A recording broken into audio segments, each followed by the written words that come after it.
darling and queen, and she's the proprietor and the person that put this entire, I don't know why I'm talking British. She's the person that put this entire experience together. Could you please clap it up for the comedy stars of Serenity, London,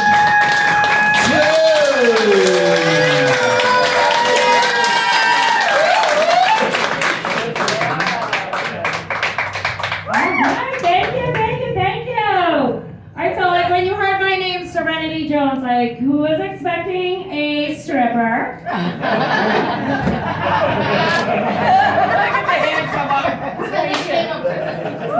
Prince, I'm gonna take that. Who was expecting a black girl?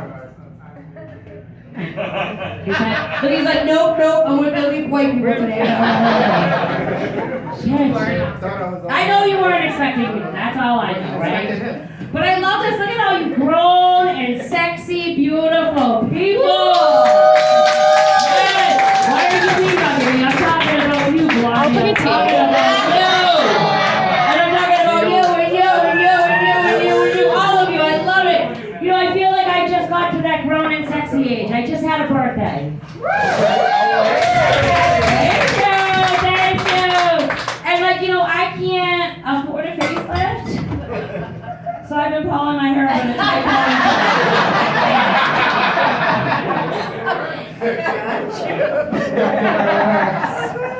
Whatever works. And like, so I don't have any kids. And like, I wasn't prepared for like what was gonna start happening to me.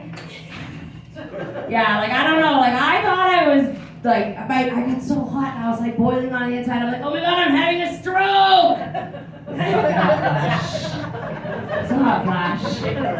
Like I wasn't prepared for this. I really wasn't. It's terrible. It is. Yeah.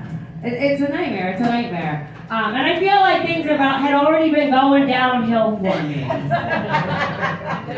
I'm not talking about my tits, okay? But I feel like things were already like off to a rocky start because like I had done a bar show, and in this bar show, like this guy came up to me and he was like, "Oh, I'm gonna pick you up." Guys, I'm BBW, I'm a big girl, right? So when a guy can pick me up, like I fucking love that shit. Right? Like yeah, like makes me feel skinny for about 5 fucking minutes. But like yeah, so like he picked me up, but like he actually cracked my ribs. Honey, yeah.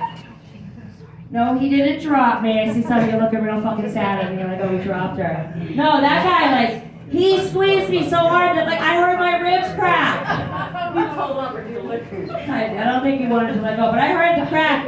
I heard it. It started from here, and it went up my back, up my neck, right up to, like, the back of my neck to the top of my head. And it was at that point, like, I heard my mother's voice.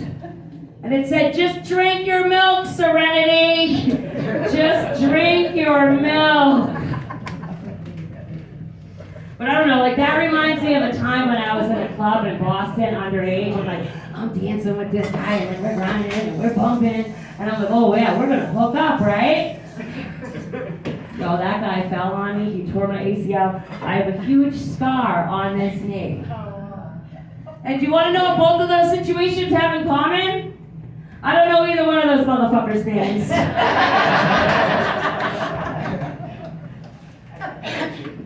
I really was trying to get ahead of things.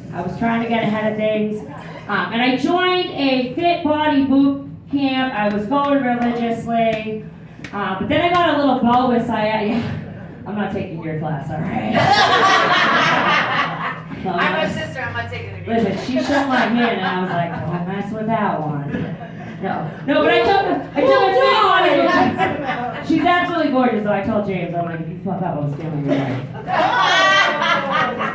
But I took a fit body boot camp, and like I was going religiously. And then like I got this like bout with sciatica. Yeah, right, so like I started doing physical therapy. And I don't know, like that, it just wasn't going away. Like, so I went back to my doctor, and I'm like, what is going on, doc? What's going on? Well, it turns out she actually x-rayed my hips. I don't have sciatica. I had advanced arthritis in my hips. Yeah, I've been lied to my whole entire life because, like, I thought black men blew out backs, not hips. That's right, I'm talking to you back there.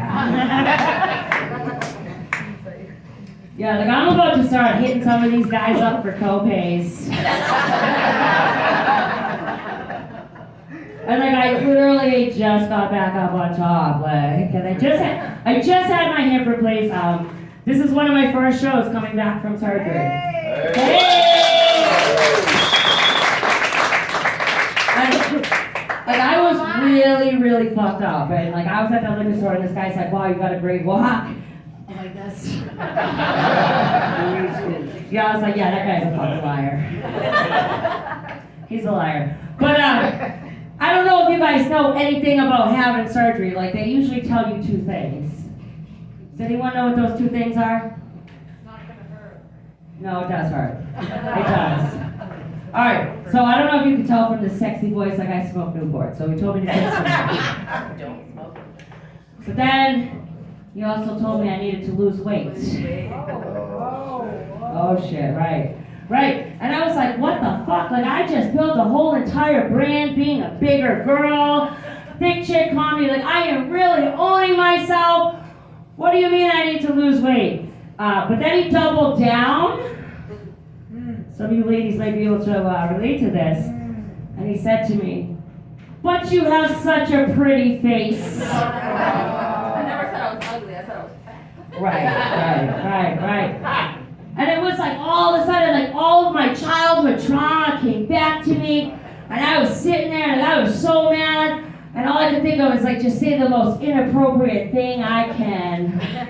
So I said, "What, Doc? Do you want to fuck my face?"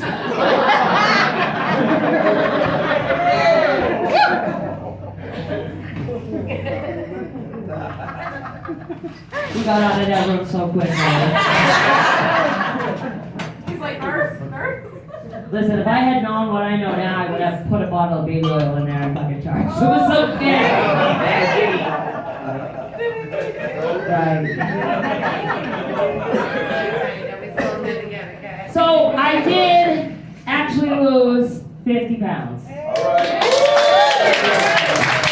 Thank you very much. Like I'm going to take the credit for that, and not the fact that fucking groceries cost too much, and I just can't afford to eat. But are we ready for the adult portion of this show tonight? All right, super. All right. So I'm just wondering, and I like you guys look like you're all such a great time. Some of you I know, and I know you're a good time. But I want to tell you a true story. But before I start telling you my confessions, I just need to know, has anybody in this room ever been out living their best life and made a bad decision? Okay, that's where we are running.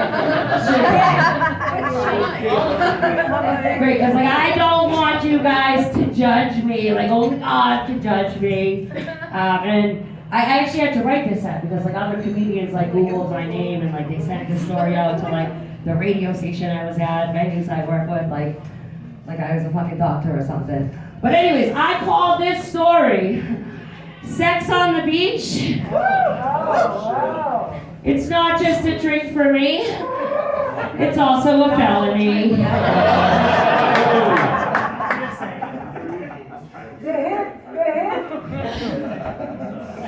Right, maybe that's how I blew it out. But yeah, like I don't care, like so many of us, like we have thought about sex on the beach, maybe some of us have done it, and at least one of us has been caught. Yeah, this is a true story, but nobody can ever talk shit to me about it again because I wrote about it. I don't know, I went to the beach that day with my partner and another couple at the time. And like I really love the beach, you know, because it comes in waves.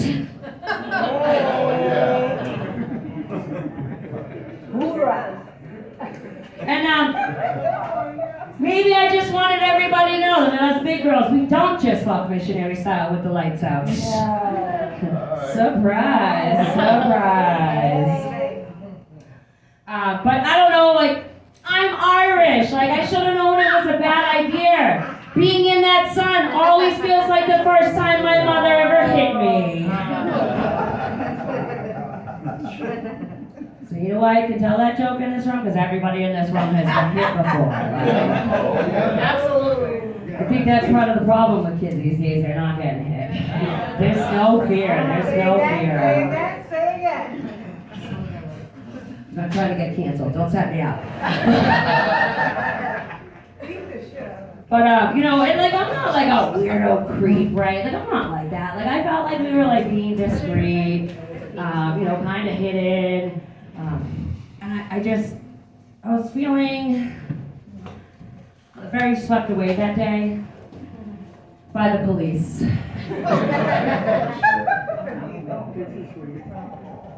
And I feel like I should have known we were in trouble, like when that lifeguard, like he started running over to us in slow motion. It was almost like I could hear the Baywatch theme song. So I went to jail that day. It's a true story. I'm gonna go to this one right here. No, I did. I went to jail that day in my bathing suit and a towel. And with cell phones today, like we do not know anybody's phone numbers anymore. I know my sister's. I was gonna say, there's always one number you do know. Yeah, she's had it for 20 years. That was gonna say 20 years. All right, well, so you don't know your parents' number? Nah, that's it. I don't know her number. It's Listen, can I get your phone number in case I make another bad decision? No, she doesn't need the phone. I'll give it to you. Alright, well that's gonna be a problem. So like the one phone number I called, right? My mother was not very happy to take that phone call. She was pissed. Like, she had so many questions on that line, and I wasn't sure, like, if she was like the DA or my co-defendant. I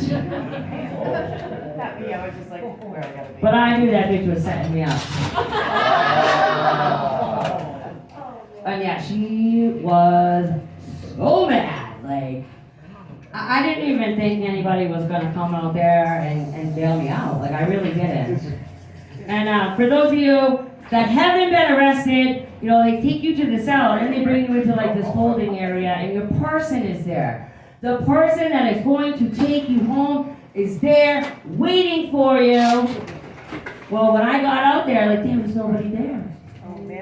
There was nobody there, and I was like, wow, they really are mad. Like, I have really embarrassed my family this time. And I did anything any self-respecting woman would do. I wrapped that towel around my bathing suit, and I proceeded to start to walk home. I don't know if you see this, right? See this right here? I made it about a block and a half, and I thought my coochie was going to catch on fire. And I was like, listen, I wanted to give up on life. I was done. I was like, just put me back in that fucking cell. Like, at least they gave me pizza. And it was right at that point, like, where I was about to give up on life. Like, my father pulled up, and he took me home. And just like those bathing suit bottoms got dropped, so did those charges. But nobody can judge me until you've walked a mile in my flip-flops. But I'm gonna let you know this. Sex on the beach is the worst way to catch crabs. Feel like we're coming to an end of an era, huh? We are coming to an end of an era. Like, better days are on its way. Like, we have survived a lot. Like, we have survived COVID-19, right? Yes, we can make good. Like, no, we have survived COVID-19, right? COVID-19 is exactly how I like the men in my life. 19 and Asian. But I don't know, like that pandemic, it really wasn't that bad for me. Because once they started letting those criminals out of jail, like right away my dating pool increased. And that's when I became social distance these days.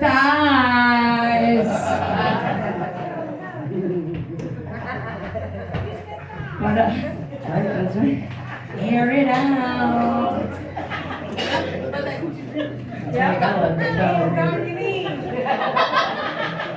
So I've only had my hip replaced in August. I can't even do a crazy shit just yet. Like maybe like next summer we can all go to the beach together. But I don't know. Like I wasn't worried about catching COVID, and I feel like some people in this room can relate because I think there was two reasons. And the first reason is like in the household that I grew up in, we all use the same bar of soap.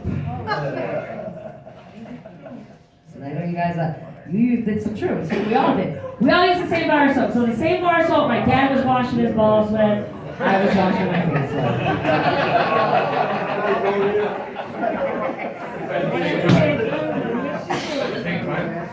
No, not that kind of gambling. Not that kind of gambling.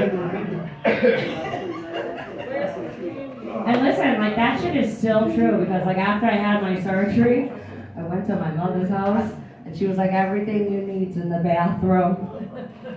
Use one bar of soap. But I'm an adult now, I brought my own.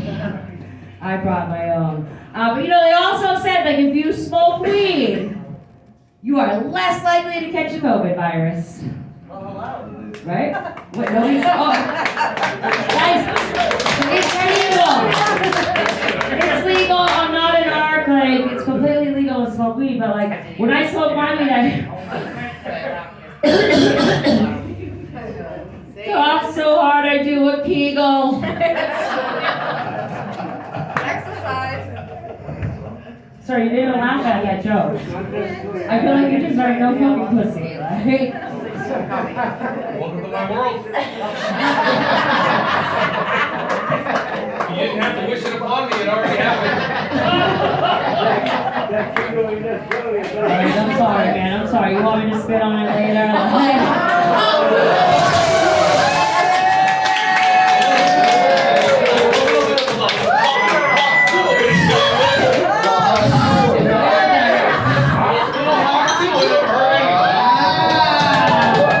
You know what his hat says? Cox. I like to follow my team and they're usually up. Oh, yeah. Oh, you are good. You are good.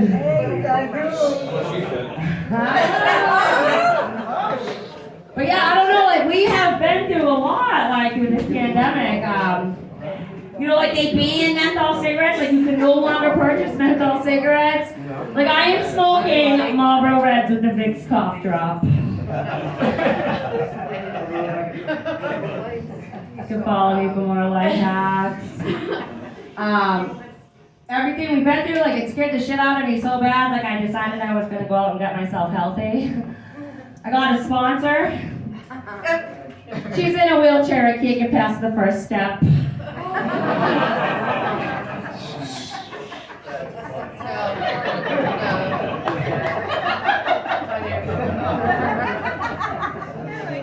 feel like I'm gonna see some of you at the noontime meeting tomorrow. We can all go get our chip, right? I'm not sure we can look it up. But yeah, like, and like I haven't eaten a carbohydrate in so long, like even my lady parts are gluten free.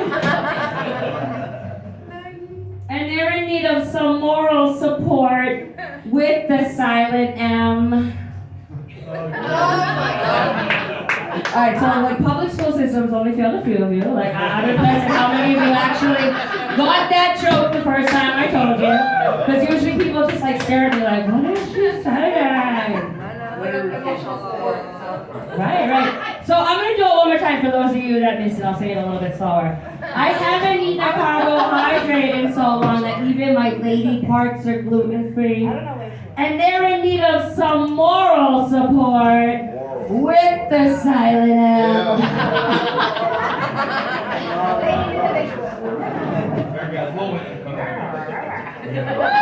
That's right. I left my hat in the car though. You know, just to make sure these lady parts are ready for when I get that moral support with the silent M, I've been douching with Fireball.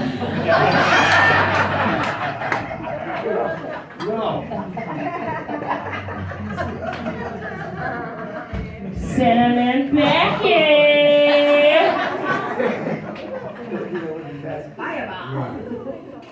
Listen, it burns less than an STD, and it doesn't take 4 red pills to get rid of. And everybody that laughed at that joke has had chlamydia. Oh, no, these are all jokes. These are all jokes. We're just having a good time. Okay. Too bad you're not still there. I know. Right? We could all be like heavily medicated, like not under the influence, above it. Above it. They're pink. Oh, they're pink now? Yeah. Okay. Alright. I'm not getting any, so that's why I'm hooking up this guy afterwards. And like, I think like the best part of my night would be if I got chlamydia. What? Listen, I'm Irish, like pull and pray, like pray that doesn't happen, right? That keeps you safe. But listen, so I go by Big Chick Comedy, and I just, before I pass this mic back to our host tonight, I'm gonna need a little bit of help. I'm gonna say you know you're, and you're gonna say Big Chick. We're gonna say it with some nice energy, right? Because we're having a good time, right? Alright, so let me just do a little dry run. I'm gonna say you know you're gonna say Thick Chick, right? You know you're Thick Chick! Oh, thank God, I thought I was gonna have to go get my Narcan for a few of you. I love it. Alright. Yeah, I got some too. I live in Worcester, I have to have it. Alright, come on back in. You know you're Thick Chick! When the jeans you're wearing have holes in them that you didn't pay for. Those thighs rubbing together. It's a cookie war.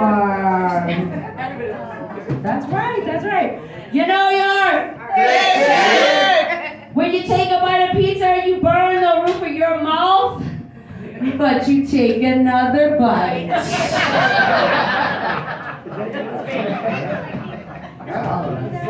You know you're when you get to the end of the bag of chips and then you take this bag of chips and you pour them all into your mouth.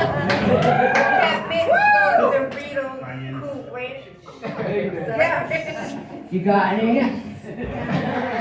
You know you're when you're out delivering Uber Eats, stealing French fries. Taste testing, quality control. You're only tipping $2. You're not getting this meal. No, but Thick Chick Comedy, yes, it is body positive, but it's also the thick skin you need to get through life. So if you've ever had to overcome any kind of struggle, any kind of adversity, any kind of difficult times, you too can be a thick chick. And like I just happen to have two t-shirts that say Thick Chick Comedy available for sale for only $20. You could support a woman in comedy. My name's Serenity Jones. Thank you so